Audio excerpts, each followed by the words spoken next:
Beautiful ना? Nice place, पर थोड़ा आइसोलेटेड है ना? आइसोलेटेड है, लेकिन यहाँ के टूरिस्ट पॉइंट से अच्छा है। मैं जब सारंगी पर ट्रैकिंग करने के लिए आया था तब इस लेक पे आया था। और तुम्हें पता, तब से मेरा ये सपना था कि तुम्हें यहाँ जरूर लेके।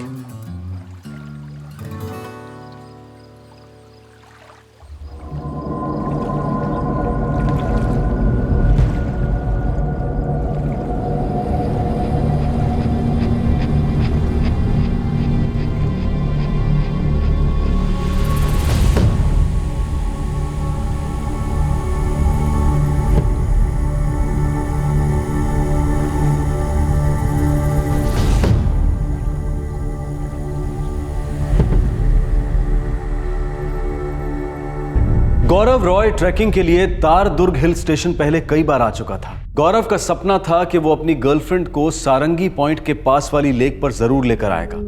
जब रुचिका सेन उसकी गर्लफ्रेंड बनी तो गौरव का सपना पूरा हुआ। गौरव और रुचिका एक दूसरे में खोए हुए थे। वो उस खतरे को देख नहीं पाए जो उनके लिए घात लगाकर बैठा था।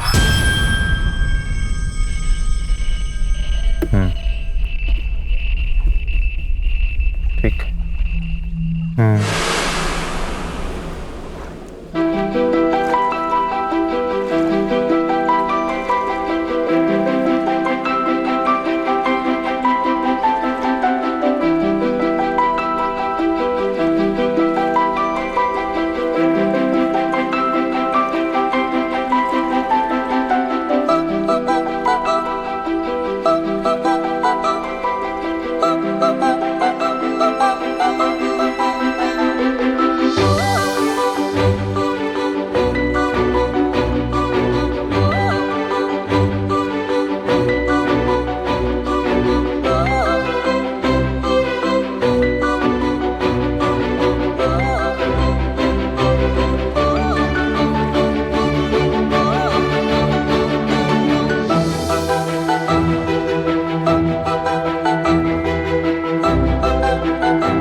The number you have called is currently switched off. কি হলো? কিছু না জানো, ये रुचिका का सेल फोन स्विच ऑफ आ रहा है और गौरव का भी। इतनी रात के फोन स्विच ऑफ आ रहा है? अरे तो गौरव के बाबा को फोन करो ना। रवि बाबू, हम लोग भी 1 घंटे से कोशिश कर रहे हैं। हाँ, मैं और सुमति दरअसल आप ही को फोन लगाने वाले थे। अजीब बात है नहीं प्रभाकर दा, रुचिका ने कहा था कि तारदुर्ग पहुंचते ही फोन करेगी। पूरा दिन निकल गया और अब तक कोई खबर नहीं। मेरी गौरव से बात हुई थी रवि बाबू, वो लोग तब सारंगी पॉइंट लेक पहुंचते ही थे। हाँ बाबा, हम लोग सारंगी पॉइंट पहुंच गए। यहाँ पे हम 5:30 बजे तक स्केचिंग करेंगे, फिर तारदुर्ग स्टेशन जाएंगे। वहाँ पे 9:30 की ट्रेन है पियातपुर के लिए। अच्छा बेटा, संभाल के रुचिका का ख्याल रखना। और सुनो, तारदुर्ग स्टेशन पहुंचते ही फोन जरूर करना। है बाबा, तारदुर्ग स्टेशन पहुँच के आपको फ़ोन करता हूँ। अपनी चिंता करो ना, ठीक है सर? रखता हूँ। ओके बेटा। प्रभाकर दा, मेरी रुचिका से उससे पहले बात हुई थी जब वो सारंगी पॉइंट लेक के पास पहुंच रहे थे। बाबा नहीं, हम लोग अभी तक ना सारंगी पॉइंट के पास वाले लेक नहीं पहुंचे। अभी और शायद आधा घंटा है। भाई, हाँ सर, आधे घंटे में पहुंचा दोगे? उससे ज़्यादा टाइम लगेगा? नहीं सर, आधा घंटा कहाँ, बस 15 मिनट में पहुंचा दूंगा। आगे एक राइट टर्निंग है, उसके बाद सीधा जन्नत। बेटा गौरव के साथ ही रहना, अकेले इधर उधर मत जाना। मैं क्या छोटी बच्ची हूँ जो गौरव का हाथ पकड़ पकड़ कर चलूंगी? अच्छा अच्छा मेरी माँ, ठीक है, अब ज्यादा लेक्चर ना दे। ये ना आप मम्मा को देना मेरी तरफ से। चलो बाय, मैं रखती हूँ। हाँ, तारदुर्ग स्टेशन पहुँच के फोन करती हूँ मैं, ठीक है? शायद रियादपुर पहुंचकर फोन करें। प्रभाकर दा, जब दोनों ने कहा था कि वो तारदुर्ग पहुंचकर फोन करेंगे तो भूल कैसे गए? और दोनों को फोन कैसे स्विच ऑफ आ रहे हैं? थोड़ा और इंतजार करते हैं। रवि बाबू आप टेंशन मत लो, सुबह होने तक तो फोन आ ही जाएगा।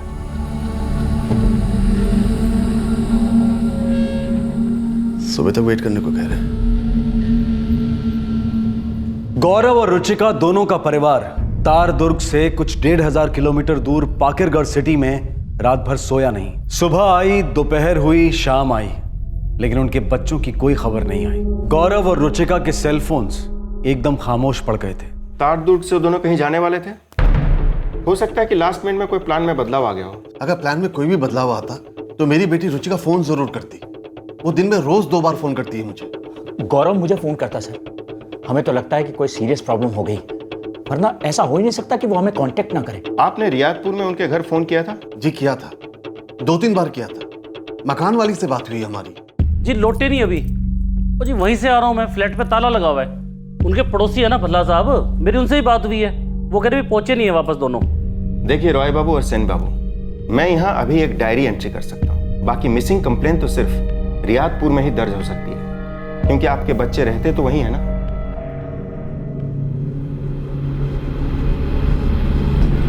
The number you have called is currently switched off. अभी भी स्विच ऑफ आ रहा है। जी बेटा, तुम्ही कोথায়?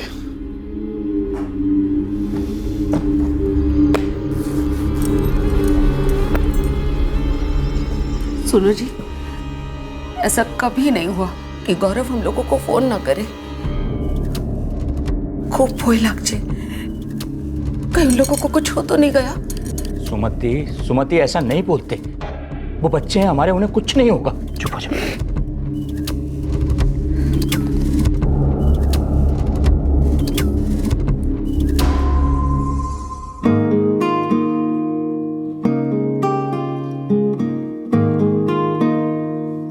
ये पेंटिंग तुम दुर्गा पूजा कंपटीशन में एंटर करने वाले हो? सोचा तो कुछ ऐसा ही है। फिर मैं अपनी पेंटिंग सबमिट नहीं करूंगी। अरे ये तो फाटाफाटी है, फर्स्ट प्राइज ही मारेगा। तो फिर मैं भी इसे सबमिट नहीं करता। क्यों? ये मैं अपने घर पे सजा कर रखूंगा। जब मेरी शादी होगी तब मैं इसे अपनी बीवी को गिफ्ट करूंगा as a wedding gift. Romantic. हाँ, ऐसी जो लड़की तुमसे शादी करेगी ना, वो तो बहुत लकी होगी। वैसे तुम करोगी?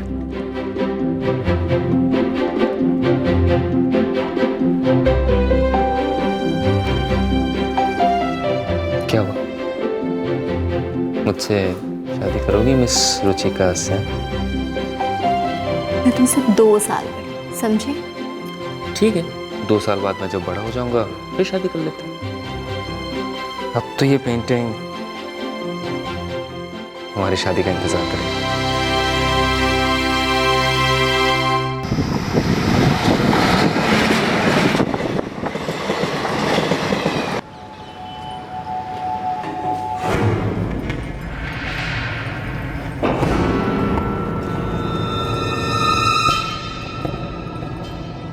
बैठिए।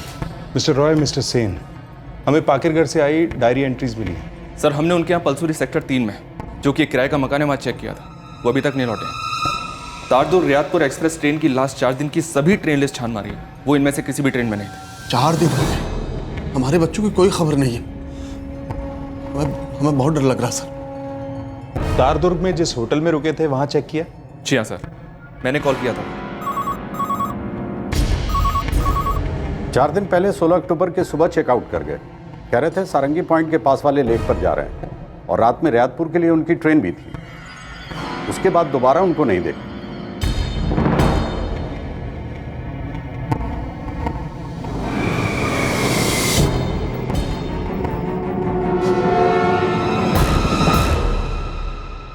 सर उन लोगों ने सारंगी पॉइंट लेक जाने के लिए होटल के थ्रू एक एजेंसी से टूरिस्ट टैक्सी हायर की थी। जी सर, हमारे रेगुलर टूर्स एंड ट्रेवल्स का नंबर मांग रहे थे, मैंने दे दिया। हो सकता है उनसे ही टैक्सी मंगाई हो। मैं एजेंसी के मैनेजर को बोलता हूं कि वो आपसे फोन पर बात कर ले। उस ट्रैवल एजेंसी के मैनेजर से मैंने बात किया सर। वो ड्राइवर की डिटेल्स के साथ कल तक गेट बैक करेगा। मिस्टर रॉय, मिस्टर सेन, आप हमें 1 दिन की मोहलत दीजिए। हम गौरव और रुचिका के फ़ोन रिकॉर्ड्स मंगवाकर उनकी वो आखिरी लोकेशन ट्रैक डाउन करेंगे, जिसके बाद से वो लगातार स्विच्ड ऑफ मोड में रहेंगे।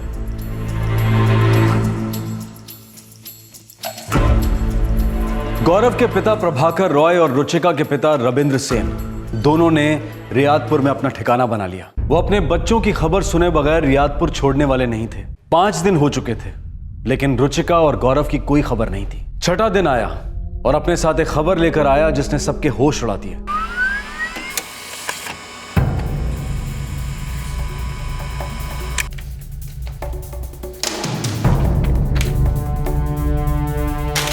सर, ये गौरव और रुचिका के फोन रिकॉर्ड्स हैं। आखिरी लोकेशन तारदुर्ग ही था।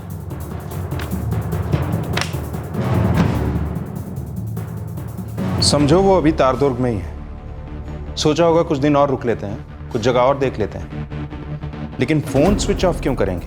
सर, तारदुर्ग पुलिस ने टूरिस्ट टैक्सी के ड्राइवर को ट्रैक कर लिया है।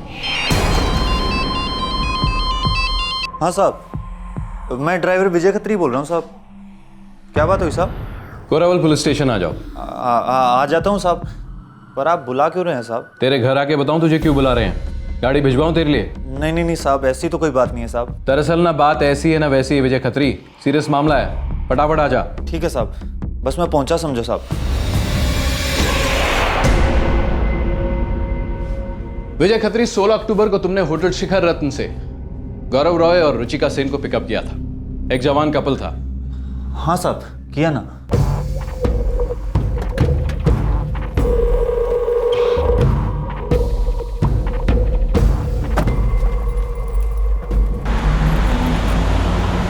वो दोनों उसी दिन रात को रियादपुर लौटने वाले थे जहां वो रहते हैं। आज 21 अक्टूबर है और उन दोनों की कोई खबर नहीं है। क्या हुआ उन्हें साहब? तुम्हारे साथ थे दोनों, तुम ही बताओ क्या हुआ उनके साथ। साहब, मैं तो उन्हें सिर्फ सारंगी पॉइंट तक ले गया था और फिर शाम को तारदुर्ग स्टेशन छोड़ाया। अरे भाई जल्दी करो यार, लेट हो रहा है, 9:30 की ट्रेन है। वो तारदुर्ग रियादपुर एक्सप्रेस सर? हाँ। ओके सर, बैठिए।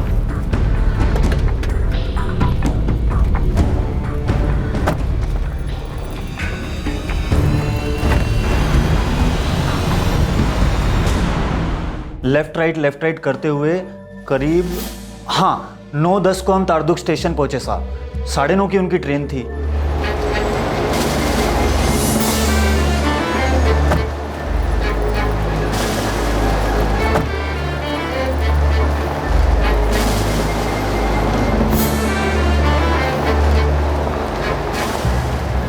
उसके बाद साहब उन्होंने ट्रेन ली कि नहीं ली या कहीं और चले गए, कैसे गए, क्यों गए, मुझे कैसे पता साहब? उन दोनों को उसी रात रियादपुर पहुंचना था, पर ऐसा हुआ नहीं। क्यों? एक तो सच में मुझे ये समझ नहीं आ रहा कि आप मुझसे ये सब कुछ क्यों पूछ रहे हैं। देखो साहब, मैं टैक्सी चलाता हूँ, रोज़ या नए टूरिस्ट आते हैं, हम उन्हें जो डील होती है उस हिसाब से घुमाते हैं, फलानी जगह से फलानी जगह ले जाते हैं, बस। इसके अलावा हमारा उन लोगों से कोई लेना देना नहीं होता साहब। जवान लड़का लड़की थे साहब। ऊपर वाले से यही दुआ करता हूँ कि जो भी मामला हो ठीक से सुलझ जाए।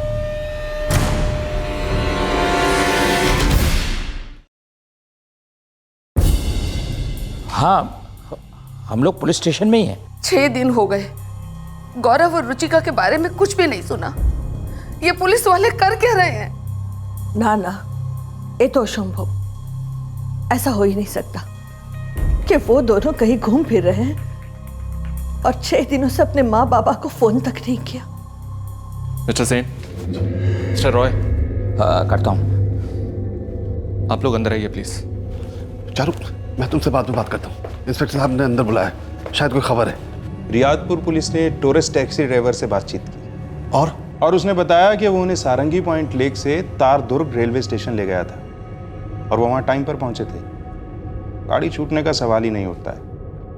लेकिन मेरा आप लोगों से एक सवाल है, क्या गौरव और रुचिका ने जानबूझकर ट्रेन छोड़ दी होगी? क्या मतलब क्या है आपका? क्या गौरव और रुचिका के रिश्ते को लेकर आप लोगों में कोई अनबन? कैसी अनबन इंस्पेक्टर साहब? रोबी बाबू हमारे मोहल्ले में रहते हैं, हमें दोस्ती समझिए। हमारे बच्चे एक दूसरे को पसंद करते हैं। दोनों ने ग्रेजुएशन किया है रियादपुर आर्ट स्कूल से और दोनों के पास बहुत अच्छे जॉब हैं और वो जल्दी शादी करने वाले थे, हम सबकी रजामंदी से।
कॉफी।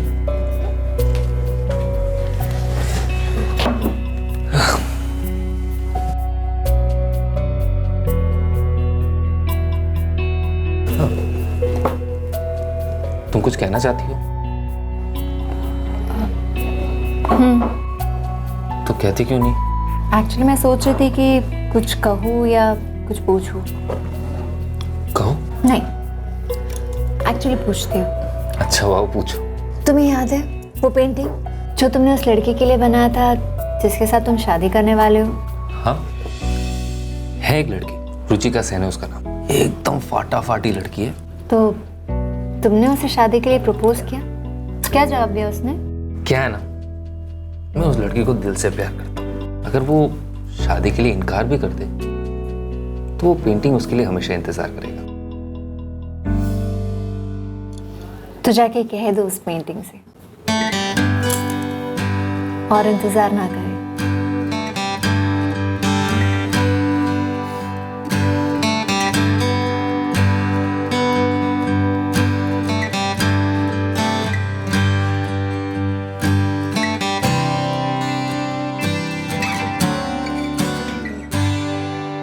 वे दोनों बचपन के दोस्त हैं जिन्हें प्यार हो गया। उन दोनों के बीच अनबन का तो कोई सवाल ही नहीं सर। देखिए, अब हम लोगों के पास दो ही ऑप्शन है। एक तो हम उनके मोबाइल फोन्स के स्विच ऑन होने का इंतजार करें। 6 दिन हो गए सर, और कितना इंतजार करेंगे? करेक्ट। और दूसरा ऑप्शन है कि हम उनके मोबाइल फोन्स के IMEI नंबर को ट्रैक करें और पता लगाने की कोशिश करें कि उनके मोबाइल फोन्स इस वक्त कहाँ हैं। लेकिन ये तभी कुछ रिजल्ट दिखाएगा जब कोई उन मोबाइल फोन्स में से आपके बच्चों के सिम कार्ड निकाले और दूसरा लाइव सिम कार्ड उसमें डालने की कोशिश करे। ये चांस वाली बात है।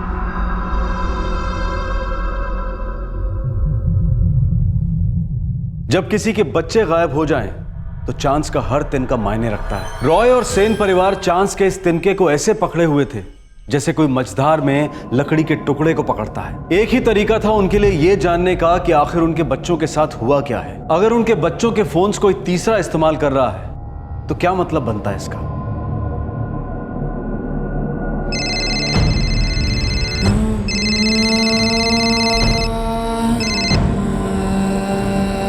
हेलो, हाँ मैं तैयार हूँ।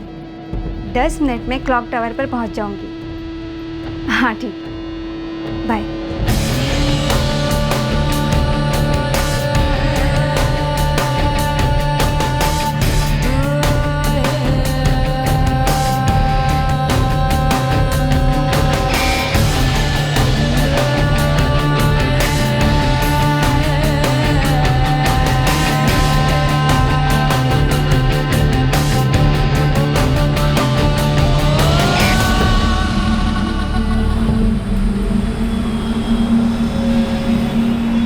सात दिन हो गए,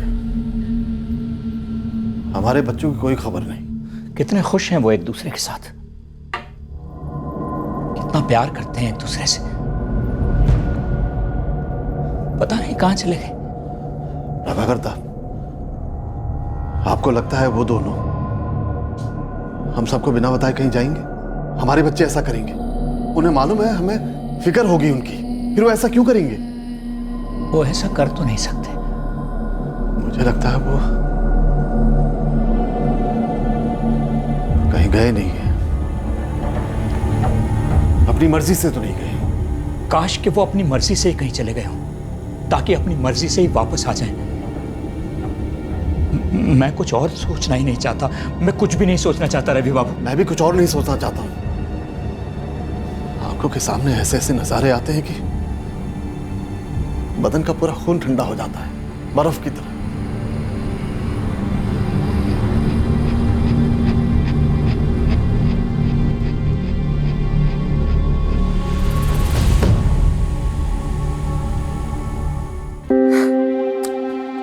ये की माँ, अभी से आप रोना चालू करती हो। मुझे बहुत चिंता हो रही है। तुम वहाँ इतनी दूर रियादपुर में क्या करोगे, कैसे करोगे? माँ, वहाँ रुचिका रहती है ना, वो भी मेरी तरह फाइनेंस ग्रेजुएट है और उसे वहाँ नौकरी मिल गई, मुझे भी मिल जाएगी। हम सोच रहे हैं शादी के बाद वही सेटल हो जाए और उसके बाद अगर यहाँ पार्क के घर में हमें अच्छा जॉब मिला तो या वापस लौट आएंगे। मैं माँ दुर्गा से प्रार्थना करूंगी कि तुम दोनों को नौकरी यही मिल जाए, हम लोग आस पास ही रहे। मेरी माँ, आजकल मोबाइल और इंटरनेट का जमाना है, हम लोग 24 घंटे कनेक्टेड रह सकते हैं। और आजकल जहाँ नौकरी वहाँ घर, करियर ऐसी बनती है ना माँ। बेटा, मैं तो यही चाहती हूँ ना कि तू जहाँ रहे खुश रहे, अच्छे से रहे, तुम दोनों को किसी की नजर ना लगे।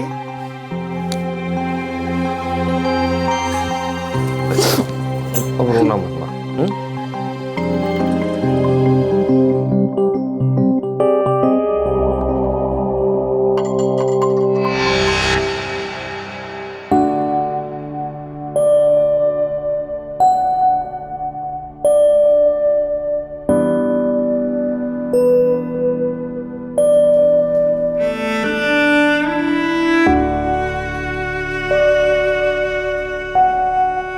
दिखाओ।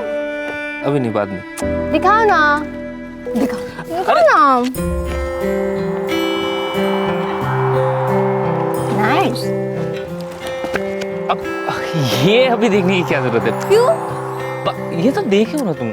नहीं, मैंने नहीं देखा है, ये तुम्हारा न्यू बुक है। चोरी पकड़ी जाएगी हंसते। हाँ?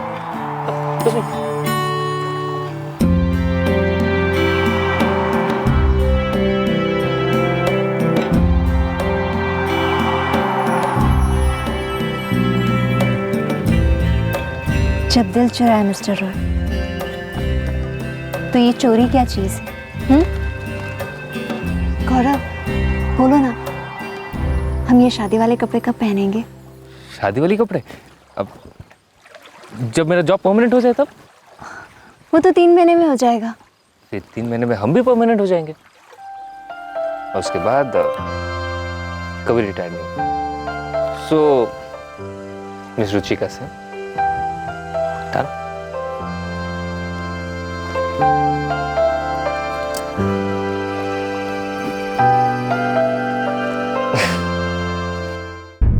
ओके, नंबर बताओ। 444567847। ओके,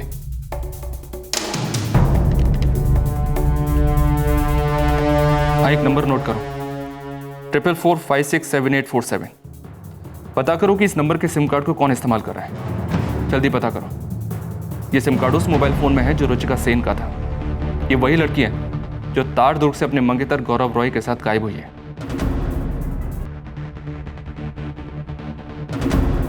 8 दिन हो गए थे, गौरव और रुचिका की कोई खबर नहीं थी। अब ऐसा लग रहा था कि उनकी तरफ से खबर आने के आसार कम थे और उनके बारे में खबर आने के आसार ज्यादा थे। लेकिन फिर भी दोनों के माता पिता रियादपुर में डटे रहे कि शायद रुचिका और गौरव की तरफ से कोई खबर आ जाए। पुलिस को हालांकि हल्की सी भनक थी कि कोई बुरी खबर आने की संभावना है, लेकिन रुचिका और गौरव के पिता इस ख्याल को ही नकार रहे थे। विवेक पर ममता हावी हो रही थी।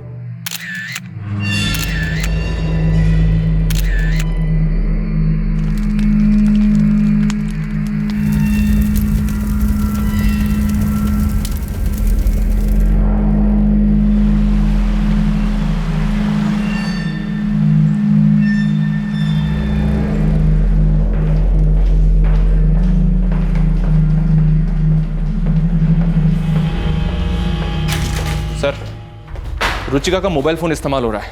नंबर है 444567847 और ये नंबर किसी मनीषा राणा के नाम पर है।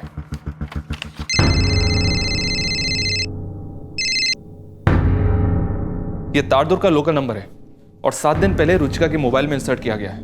और गौरव और रुचिका को गायब हुए 8 दिन हुए। शायद हमें मिस्टर रॉय और मिस्टर सेन को बुरी खबर देनी पड़ी। संग्राम, उन्हें भी साथ चलने को कहो। Yes sir.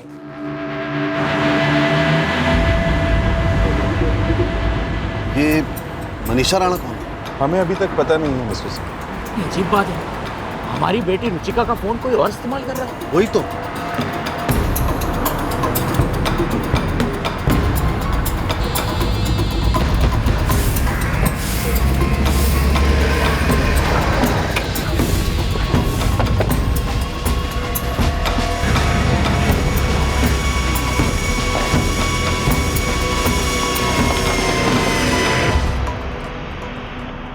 मनीषा राणा कौन है? मैं हूँ।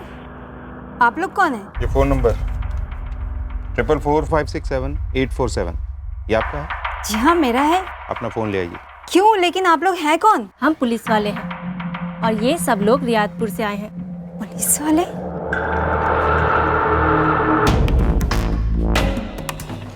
ये फ़ोन आपको कहाँ से मिला?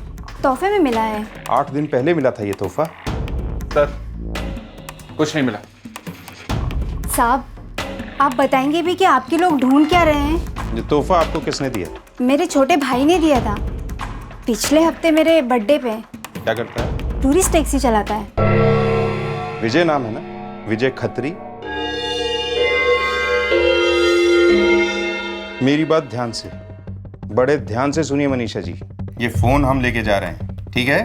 अगर ये बात आपने अपने छोटे भाई को बताई कि हम यहाँ आए थे, तलाशी ली, पूछताछ की, ये फोन अपने साथ ले गए, तो मैं आपसे वादा करता हूँ मनीषा राणा जी, आप जिंदगी भर पछताएंगी। लेकिन ऐसा हुआ क्या है? कोशिश आप बहुत अच्छी कर रही हैं अनजान बनने की, लेकिन आपके चेहरे का मुखौटा बता रहा है कि आप काफी कुछ जानती हैं। विजय खत्री को फोन लगाओ। Yes sir. साहब, मुझे सच में नहीं पता कि विजय ने क्या किया है। वो हमें भी नहीं पता है, लेकिन हम दोनों को पता है कि ये फोन किसी और का है जो विजय ने आपको दिया है, और ये मामला सिर्फ चोरी का नहीं है। जो भी है विजय हमें बताएगा, लेकिन तब तक आप किसी को कुछ नहीं बताएंगी। सर विजय का फोन स्विच ऑफ है। मतलब हम सही जा रहे हैं। जो भी कहा है ध्यान रखिएगा मनीषा जी।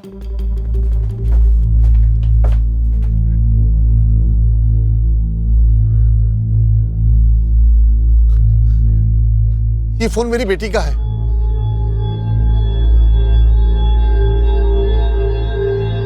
मेरी बेटी रुचिका कहाँ है? और ये मनीषा राणा कौन है? We have a right to know, sir. Please tell us.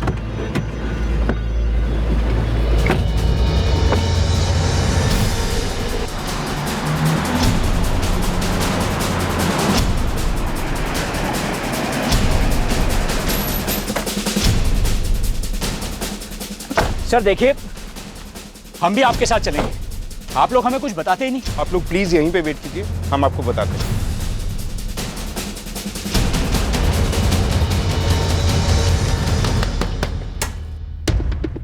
जी, हम पुलिस वाले हैं, रियादपुर से आए हैं। अब आप कहेंगे कि विजय खत्री घर पर नहीं है। वो ड्यूटी पर गया है, परसों गया था, अभी तक वापस नहीं आया। जब आपका बेटा ड्यूटी पर जाता है, दिन रात काम करता है, पूरा समय अपना मोबाइल फोन बंद रखता है? जी नहीं, जब उसे जरूरत होती है तो वो फोन कर लेता है। इस वक्त बेहद जरूरी है। अब फोन उठाएगा? तलाशी लो।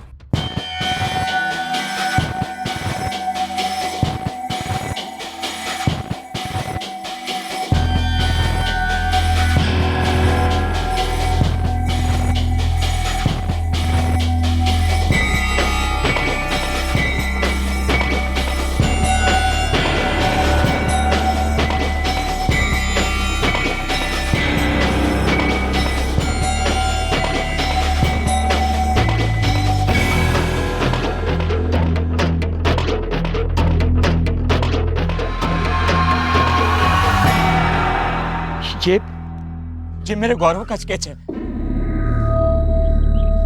और ये मेरी बेटी रुचि का, ये उसका बैग है। ये मेरे बेटे गौरव का बैग है और उसी का लैपटॉप है। ग्रेजुएशन के बाद मैंने उसे गिफ्ट किया था 6 महीने पहले। सर अब तो बताइए ना, हमारे बच्चे कहाँ हैं? सर कुछ तो बोलिए। कुछ हो गया है उन्हें? हाँ, आप बोलते क्यों नहीं? देखिए, आपको मेरी कसम, सच बताइए। मुझे भी आना है वहां। हाँ, मुझे आना है वहां। ऐसे कैसे उनकी चीजें किसी और के घर में मिल सकती है? आप मुझसे कुछ छुपा रहे हैं ना? हाँ, आपकी आवाज क्यों कांप रही है? बोलिए ना, क्या हुआ हमारे बच्चों को?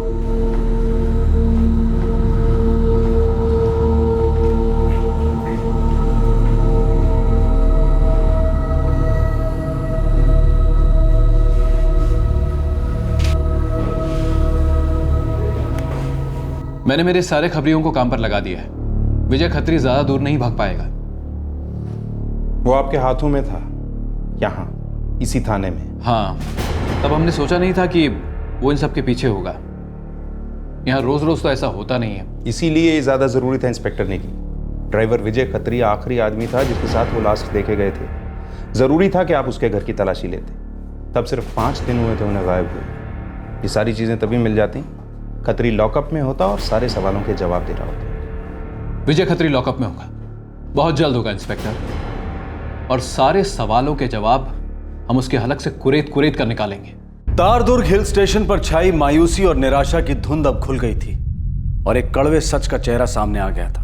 एक ऐसा सच जो दुनिया के कोई भी माँ बाप न कभी सुनना चाहते हैं न देखना। मुजरिम का चेहरा भी काफी स्पष्ट था। विजय खत्री, टूरिस्ट टैक्सी का ड्राइवर जो इस जोड़े को सारंगी पॉइंट के पास वाली लेक पर ले गया था। अब यह जानना जरूरी था कि वहां ले जाने के बाद एग्जैक्टली हुआ क्या। इसका जवाब सिर्फ विजय खत्री दे सकता था।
सलाम साहब।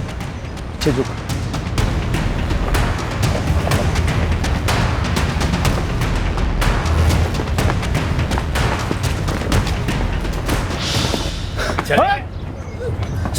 चलो इसे, चलो चल।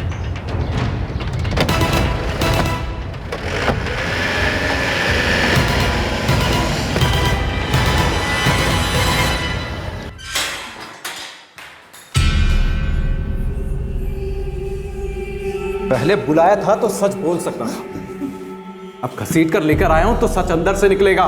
सिर्फ मेरे हाथ में होता तो तुझसे तारदुर्ग स्टाइल में बात होती। अब देख ये रियादपुर वाले तेरा क्या हाल करते हैं।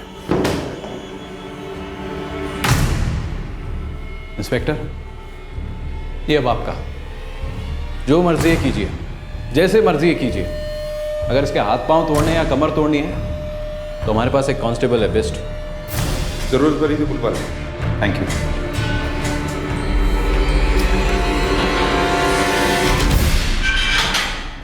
रुचिका का फोन तुमने अपनी बहन मनीषा को तोहफे में दिया था? साहब मुझे नहीं मालूम था वो फोन किसका था साहब। मुझे तो कार की पीछे वाली सीट से मिला साहब। मैंने बहन को गिफ्ट कर दिया। गलती होगी साहब। सिर्फ फोन ही मिला था पीछे वाली सीट पर? हाँ हाँ साहब, मेरी माँ की कसम साहब, सिर्फ फोन था। सच? जी।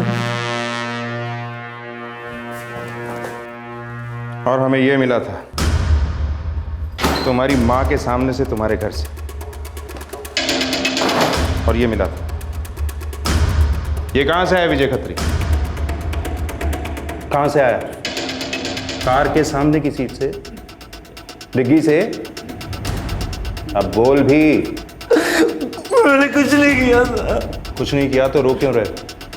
वैसे अभी तक हमने भी कुछ नहीं किया तुम्हारे साथ, लेकिन अब करेंगे रियादपुरी स्टाइल।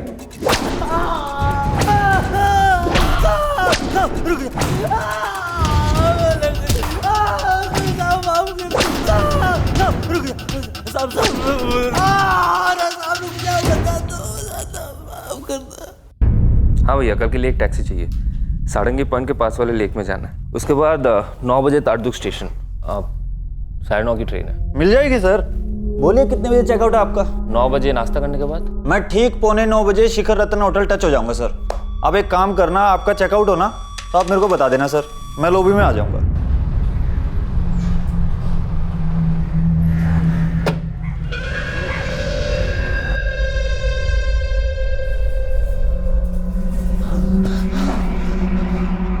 पहले से प्लान बना लिया था तूने? कोई प्लान नहीं था साहब, मैंने तो उन्हें देखा भी नहीं था साहब।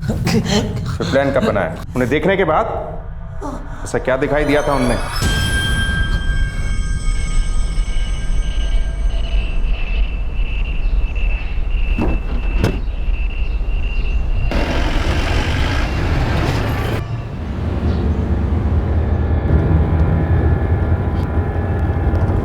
गौरव, हमने मेरी और तुम्हारी मॉम के लिए तो गिफ्ट खरीद लिए, पर दोनों के डैड के लिए कुछ भी नहीं खरीदा।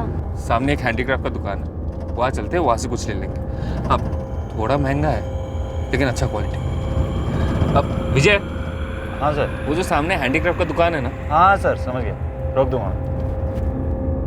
काफी भारी खरीदारी की साहब दोनों ने, ऊपर से बगल में लैपटॉप भी था उसके। तो भाई मेरे लौंडा लौंडी हैं, हनीमून वाले लगते हैं। काफी माल है, काफी मतलब समझ लियो काफी। लेकिन विजय, अबे वो लोग टूरिस्ट हैं, कुछ ऊंच नीच हुआ ना तो बहुत बवाल होगा। अरे यार कौला लौंडा है, लल्लू सा तो है, कुछ नहीं करेगा। ऊपर से लौंडिया भी साथ में है, 5 मिनट में काम हो जाएगा। लेकिन 5 मिनट के बाद क्या?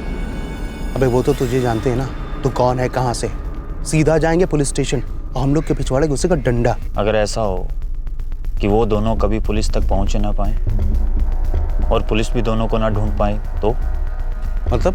वही मतलब, बुलाए ना, तो जल्दी बोलना। लेकिन ये काम सिर्फ हम दोनों नहीं कर पाएंगे, वो जो अपना नंदू है ना, उसे भी अपने साथ लेते हैं। हाँ ठीक है, उस नंदू को भी ले ले साथ। और सुन, तुरंत सारंगी पॉइंट पे मिलियो, वो पीछे टीले के पास। हमारी मतलब ऐश होने वाली है रमेश के बच्चे। चल बाय, रखता हूँ।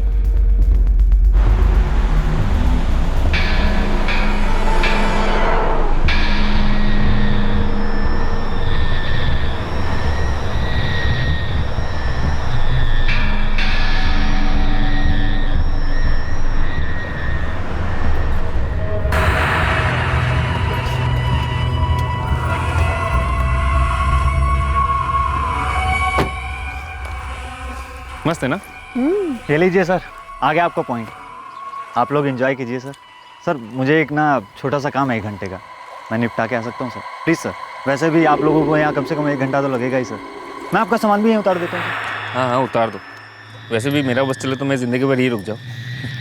ठीक है तुम हो आओ, लेकिन 9:30 की ट्रेन है हमारी, तो वक्त से हमें पहुँचा देना। उसकी तो आप लोग फिक्र ही मत कीजिए सर, आप लोगों को पहुँचाना हमारी ड्यूटी है सर। 5:30 बजे तक आ जाना वापस, लेट मत करना। सवाल ही पैदा नहीं होता सर, बस यूँ गया यूँ आया। अच्छा वो सामान? हाँ मैं उतारता हूँ, बस थोड़ी हेल्प कर दीजिए सर। सामान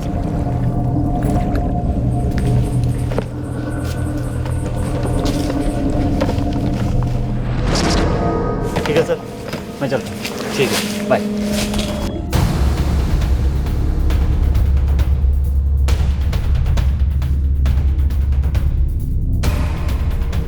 कब आ रहा है? अरे बोला तो आने के लिए भी, पता नहीं कब आया। ना टाइम हो गया।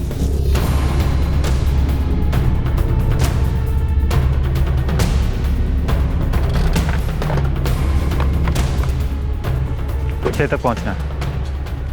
अब लेकिन यार आते वक्त वो लोग स्टेशन वाले रास्ते से आएंगे और जाते वक्त दूसरा रास्ता देखेंगे तो पहचान जाएंगे, तब क्या करेंगे? यार 6 तक अच्छा खासा अंधेरा हो जाएगा, अंधेरे में किसी को क्या पता चलेगा कौन सा रास्ता था कौन सा नहीं। लेकिन हम क्या करेंगे? अरे यार लूटेंगे और सब कुछ लूटेंगे, कुछ भी नहीं छोड़ेंगे पीछे, समझे कि नहीं? वो दोनों कभी किसी को नहीं मिलेंगे।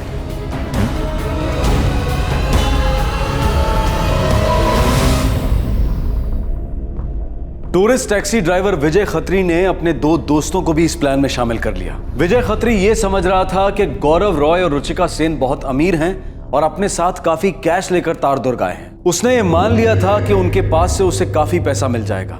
विजय ने इस जोड़े को खत्म करने का प्लान बिल्कुल पहले से ही बना लिया था।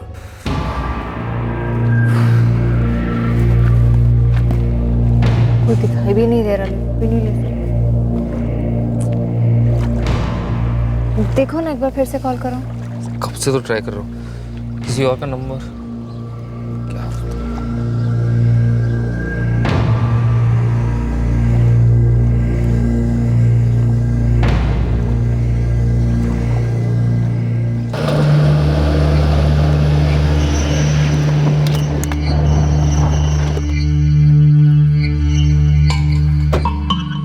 हद करते हो यार, 1 घंटे में आने वाले थे। बहुत बहुत गलती होगी सर, वो गाड़ी खराब हो गई तो बनाने में टाइम लग गया सर, ऊपर से फोन की बैटरी भी डाउन हो गई सर, आपको कॉल ही नहीं कर पाया। जल्दी करो यार, बहुत लेट हो रहा है।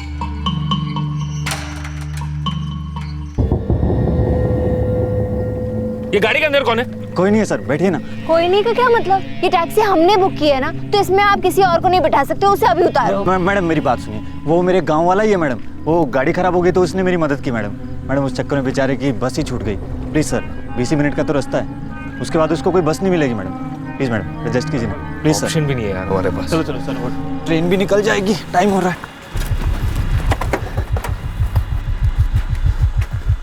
अब जल्दी करो यार। आ गया सर।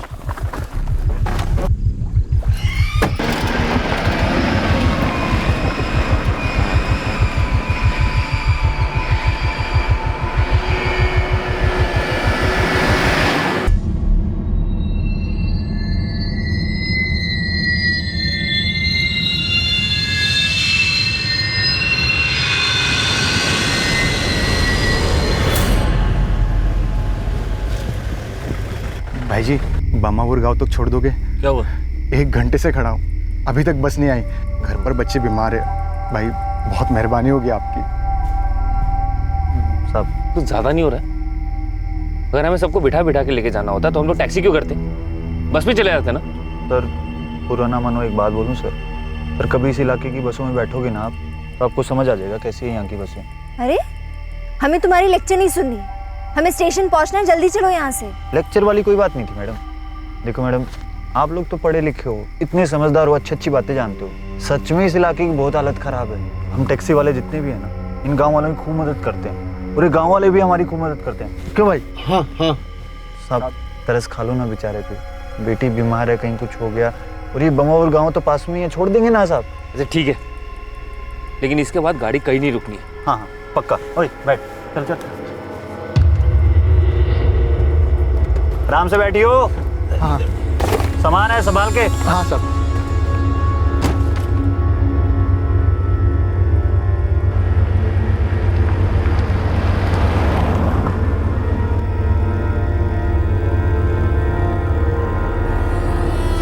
भाई ये तो स्टेशन वाला रास्ता नहीं लगा। वो साहब जिस रास्ते से हम आए थे ना, वो तो लंबा रास्ता है, ये लोकल रास्ता है हम लोगों का। मैं आधे घंटे में आपको ट्रेन में पहुंचा ही दूंगा साहब, टेंशन मत लो।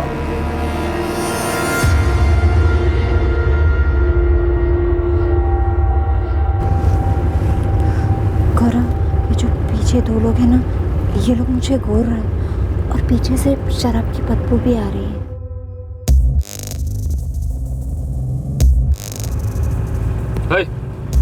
साइड में गाड़ी रोक और इन दोनों को उतार। और ये बंदा उतरने वाला था ना रास्ते में, सुनिए ना, साइड में रोक गाड़ी। अरे गाड़ी साइड में रोक। देखो मैं पुलिस को फोन करूंगी अगर तुमने गाड़ी नहीं रोकी तो। हाँ मैडम, अब ये गाड़ी तभी रुकेगी जब हम चाहेंगे। और लल्लू और मैडम, ये जो तुम दोनों की कैंची जैसी जुबान चल रही है ना, बंद कर लो इसको।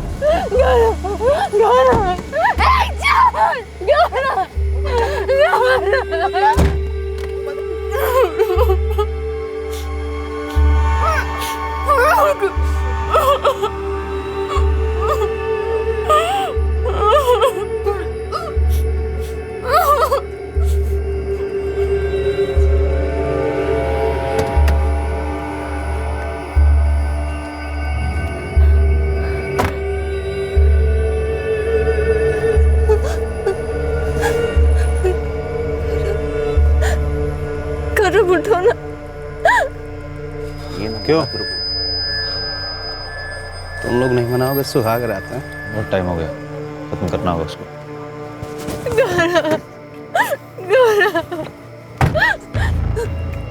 हाथ जोड़ दो, मेरे गौरव को हॉस्पिटल ले चलो। मैं तुम्हें और पैसे दूंगी और पुलिस को भी कुछ नहीं कहूंगी। मैडम अब मर चुका है, अब तो भगवान भी कुछ नहीं कर सकता। वो मरा नहीं है। मर गया है मैडम वो। नहीं मरा है वो। गौरव को कुछ नहीं हुआ।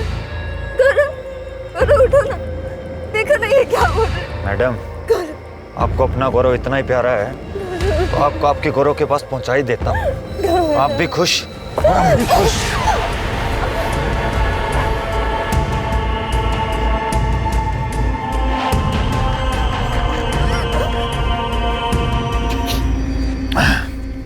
9:30 से पहले पहुंचाना था दोनों को। पहुंचा दिया। और अब इन लाशों का क्या करना? अरे करना क्या है, नदी में फेंक देंगे, सड़ जाएगी गल जाएगी, कोई नहीं पहचान पाएगा। और दूसरी लाश? किसी पहाड़ से नीचे फेंक देंगे, जंगली जानवर पार्टी बनाएंगे।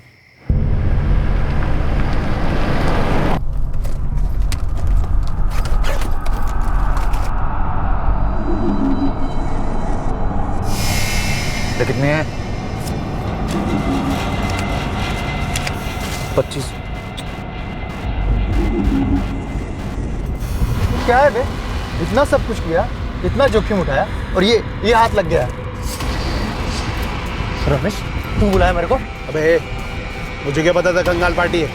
ये विजय, तू तो बोला तो बहुत मालदार पार्टी है। अरे बोल ना किधर है माल? यार मुझे क्या पता था, नहीं खरीदारी कर रहे थे, मुझे लगा अमीर पार्टी होगी। अब तुझको तो किसी के साथ भी हो सकता है ना, जो हुआ सो हुआ। ऐश करो। अबे इतनी मेहनत इतना जोखम, किसे ऐश बोलता है तू? और हम इसके बच्चे, तू तो चुप कर ले। हम तीनों में सबसे ज्यादा ऐश तूने की है, पूरी सुहागरात की वसूली की है तूने। उसकी बात मत करो यार, फिर से तलब लगा है। अबे लौंडी को थोड़ी देर जिंदा रखना था ना। अभी तो रात जवान है, लेकिन क्या करें, सुहाग और सुहागन दोनों मरे पड़े।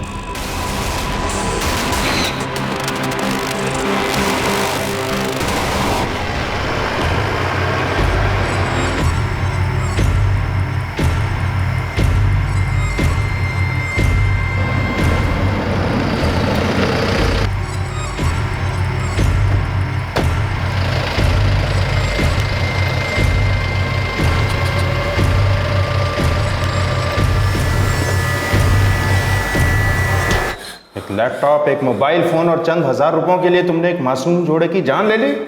सोच समझकर प्लान बना। बहुत बड़ी गलती हो गई साहब। मालदार होते तो कोई फायदा तो होता साहब। मानता हूं फालतू में मार दिया मैंने दोनों को, पर साहब जो हो गया सो हो गया। सब सच में लगा था कि तगड़ा पैसा होगा दोनों के पास, पर नहीं। क्या करता।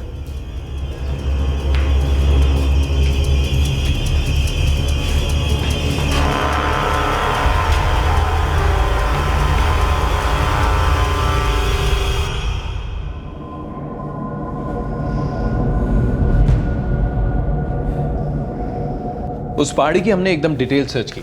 वहां की जो लोकल पुलिस है उन्होंने बताया कि वहां 4 दिन पहले एक लाश मिली तो थी।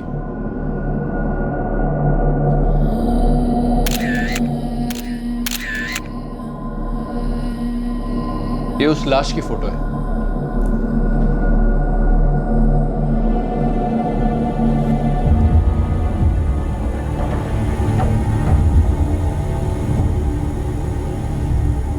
बॉडी 4 दिन पहले मिली थी। मेरा बेटा गौरव है कहाँ? I am sorry mister Roy, local police ने फोटोग्राफ लोकल न्यूज़पेपर में डाली थी। लाश क्लेम करने कोई सामने नहीं आया। हमें भी कोई अंदाजा नहीं था। मेरा बेटा इस वक्त कहाँ है? गौरव की बॉडी अब नहीं है।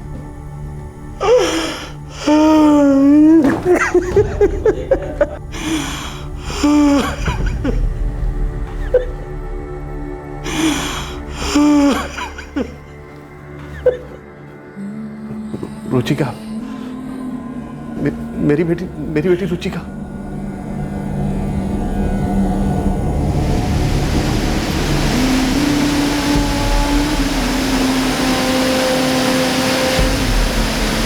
दस गांव तक पूरी नदी तलाशी गई और 3 दिन बाद जिस ब्रिज से रुचिका की लाश को फेंका गया था, वहां से तकरीबन 75 किलोमीटर दूर पुलिस को रुचिका का शव मिला, जो काफी बुरी हालत में था।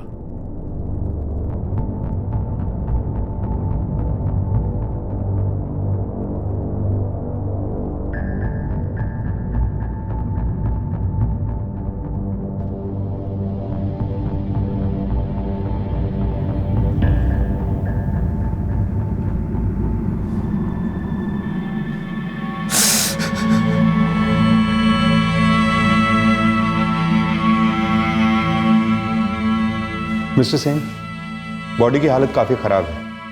इसे यहाँ से 1500 किलोमीटर दूर पाकिरगढ़ भेजना मुश्किल होगा। मेरा सुझाव है कि आप रुचिका की माँ को यहीं बुलाकर यहीं संस्कार कर दें प्लीज़।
लालच एक ऐसा जानलेवा रोग जो इंसान की नस नस में घुसकर खून की नदियां बहा देता है। यह रोग किसी को भी हो सकता है और होता है। अब सवाल यह उठता है कि क्या जुर्म इसलिए होता है क्योंकि मुजरिम के पास कम दौलत है, या उसके अंदर ज्यादा लालच है जो उसकी इंसानियत पर हावी हो जाता है। आज के केस में इस लालच ने दो ऐसी जानें ली जो फाइन आर्ट्स ग्रेजुएट थे, जिन्होंने मिलकर अपने भविष्य की एक सुंदर तस्वीर बना रखी थी और उसमें रंग भरना अभी शुरू ही किया था। लेकिन बेवक्त उस तस्वीर पर एक खामोश कालिक लग गई और अब यह तस्वीर हमेशा के लिए खत्म हो गई। खामोश क्यों रहते हैं लोग खामोश जब जमीर की बत्ती बार बार कहती है कि सवाल करो। विजय ने अपनी बहन मनीषा को एक कीमती सेलफोन गिफ्ट किया। मनीषा जानती थी कि उसका भाई इतना नहीं कमाता, लेकिन फिर भी उसने खामोशी बनाए रखी, सवाल नहीं किया। जब तक सही और गलत का तर्क शोर नहीं मचाता तब तक जमीर के खंबे मजबूत कैसे होंगे। दूसरी ओर इस केस ने हमारे पुलिस सिस्टम की एक कमजोर कड़ी पर भी रोशनी डाली। जिस पुलिस स्टेशन को गौरव की बॉडी मिली, उस पुलिस स्टेशन ने राज्य के बाकी स्टेशंस में उस बॉडी के फोटोग्राफ्स और डिटेल्स नहीं भेजे। बस 4 दिन के अंदर ही उस बॉडी को लावारिस करार दिया गया और जला दिया गया। Modern communication, internet, social media और टेक्नोलॉजी एडवांसमेंट के बावजूद इतना बड़ा लैप्स हुआ। आजकल तो एक फ्लाइट या ट्रेन भी लेट होती है तो एसएमएस आ जाता है, और यहां तो एक इंसानों का जोड़ा 8 दिन लेट था। क्या गौरव और रुचिका की जान बच सकती थी? शायद हां, अगर विजय अपने अंदर के लालच के खूंखार राक्षस को काबू में कर पाता। क्या गौरव और रुचिका को उसी वक्त गाड़ी में बैठने से इनकार कर देना चाहिए था जब उन्होंने रमेश को उसमें बैठे देखा? क्या ऐसा करने से दोनों की जान बच सकती थी? शायद हां, लेकिन ये एक जवान अपनी खुशियों में डूबा नॉर्मल सा जोड़ा था। उन्होंने कभी सपने में भी नहीं सोचा था कि उनके साथ ऐसा कुछ होगा जो उन्होंने सिर्फ फिल्मों में देखा था। किसी के लिए भी ये जान पाना बहुत मुश्किल है कि सामने वाले के दिमाग में क्या हैवानियत पल रही है। इसीलिए हम सब के लिए ये बहुत जरूरी हो जाता है कि हम सतर्क रहें। आपसे फिर मुलाकात होगी क्राइम पेट्रोल सतर्क में एक और नए केस के साथ। तब तक अपना ख्याल रखें, सुरक्षित रहें और याद रखें, सही वक्त, सही कदम, सतर्क रहें। जय हिंद। क्राइम पेट्रोल के और भी दिलचस्प कहानी देखने के लिए हमारे चैनल को सब्सक्राइब करें और बेल आइकॉन दबाना न भूलें।